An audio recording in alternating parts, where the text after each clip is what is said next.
A graça e a paz do nosso Senhor e Salvador Jesus Cristo seja com você e com toda a sua família. Estamos aqui, para a segunda parte da aula 3, lembrando, que nós estamos no assunto como devemos estudar a Bíblia. Nós queremos apresentar 5 passos, apresentamos os 3 primeiros passos na aula anterior. Vamos recapitular esses 3 passos. E em seguida vamos nos aprofundar nos passos de número 4 e 5. E aí, para finalizar, teremos as questões dessa aula de número 3 que serão respondidas na aula de número 4. Então o passo 1 que nós vimos é que leia a Bíblia conhecendo o seu autor. O passo de número 2 é que nós temos que ler a Bíblia diariamente. E o passo de número 3 é que nós temos que ler a Bíblia com a melhor atitude mental e espiritual.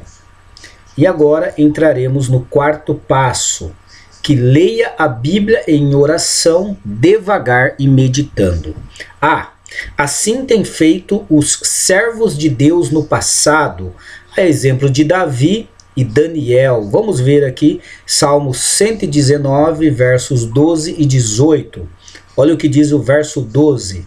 Bendito sejas, Senhor, ensina-me os teus decretos.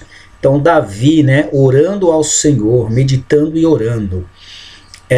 Verso 18, abre os meus olhos para que eu veja as maravilhas da tua lei. Olha que interessante, Davi pedindo para que o Senhor abrisse os seus olhos. Daniel 9, de 21 a 23, diz, verso 21, enquanto eu ainda estava em oração, Gabriel, o homem que eu tinha visto na visão anterior, veio a mim voando rapidamente para onde eu estava, à hora do sacrifício da tarde. Então Daniel ainda estava em oração, o anjo Gabriel, já estava voando rapidamente em sua direção. Verso 22, ele me instruiu e me disse, Daniel, agora vim para dar-lhe percepção e entendimento. Verso 23, assim que você começou a orar, houve uma resposta que eu lhe trouxe, porque você é muito amado. Por isso, preste atenção à mensagem para entender a visão. Então, Daniel orando, o anjo diz que já havia sido dado a resposta. E o anjo, então, estava trazendo a resposta de Deus a Daniel. Olha como é importante, a oração durante a meditação da palavra de Deus. O Senhor vai trazendo a resposta aos seus servos, para que o seu servo seja esclarecido a respeito da sua palavra. B. Na presença do Senhor em oração, as coisas incompreensíveis são esclarecidas. A meditação aprofunda o sentido. Então, sempre em oração, as coisas que nós não conseguimos compreender, que são difíceis, quando estamos em oração, elas começam a ser esclarecidas. Então, a meditação vai aprofundando o sentido para nós. Olha o que diz o Salmo 73, versos 16 e 17. Verso 16. Quando tentei entender tudo isso, achei muito difícil para mim. Ou seja, quando ele tentou entender, quando o salmista tentou entender com a sua própria, com o seu próprio conhecimento, com a sua própria instrução, Mas olha o que diz o verso 17. Até que entrei no santuário de Deus, e então compreendi o destino dos ímpios. Então, enquanto ele estava tentando entender pelo seu próprio conhecimento, pela sua própria força, ele achou difícil.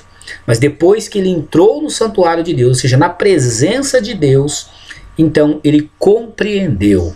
Então assim também somos nós. Quando nós entramos em oração, na presença de Deus, nós acabamos compreendendo as Escrituras. C. Muitos leem a Bíblia para estabelecer recorde de leitura somente. Então, muitas vezes, quem lê mais a Bíblia não significa que essa pessoa conhece mais a Bíblia, Porque muitas vezes você lê, às vezes lê uma ou duas vezes, mas pausadamente meditando, você com certeza vai obter um resultado melhor, você vai agregar um conhecimento maior, uma profundidade maior do texto bíblico na meditação.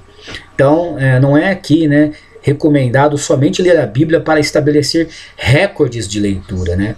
Talvez isso não vai agregar muito ao seu conhecimento. Ponto D.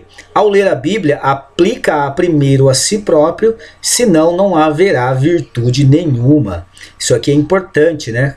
Ao lermos a Bíblia, né, ao meditarmos na palavra, temos que aplicar essa palavra à nossa própria vida, né? Quem está pregando geralmente a palavra de Deus fala primeiro com ele, com aquela pessoa que está recebendo ali a instrução para passar para a igreja, né? Então é importante aplicarmos a palavra de Deus a nós primeiro e depois aos outros. E o ponto de número 5, então, é ler a Bíblia toda. Também é importante ler a Bíblia toda, né? Por quê? Porque é a única maneira de conhecermos a verdade completa dos assuntos tratados na Bíblia, visto que a revelação de Deus, mediante ela, é progressiva. Então a revelação de Deus ela é progressiva, ela vai de ponto a ponto, você vai aprendendo, você aprende mais hoje do que você aprendeu ontem, e aí você vai crescendo, né, no conhecimento da palavra de Deus. Então é a única maneira de conhecermos essa verdade completamente, né, de todos os assuntos tratados na palavra. Essa revelação ela é progressiva mediante o Espírito Santo. B. Como o irmão pensa em compreender um livro que nem sequer o leu todo ainda, podemos ler a Bíblia toda, porém jamais a compreenderemos completamente. Então não tem como compreender um livro que nós não lemos todo, né? Precisamos ler todo o livro para ter um panorama geral do que aquele livro está dizendo. Assim também é a Bíblia, não é diferente. Ponto C. Sendo a palavra de Deus, ela é infinita. Mesmo as mentes mais férteis não podem abarcá-la completamente. Então, sendo aqui a palavra de Deus, né, ela é infinita, né? Ninguém consegue reter completamente o conteúdo bíblico, por mais, né, que tenha uma mente fértil. D. Não há no mundo ninguém que esgote a Bíblia. Todos somos sempre alunos. Romanos 11, 33, 34 e 1 Coríntios 13, 12 e Deuteronômio 29, 29. Então não há ninguém que esgote essa palavra, né? Seremos sempre alunos da palavra de Deus. Olha o que diz a palavra de Deus em Romanos 11, 33 e 34. Vamos lá.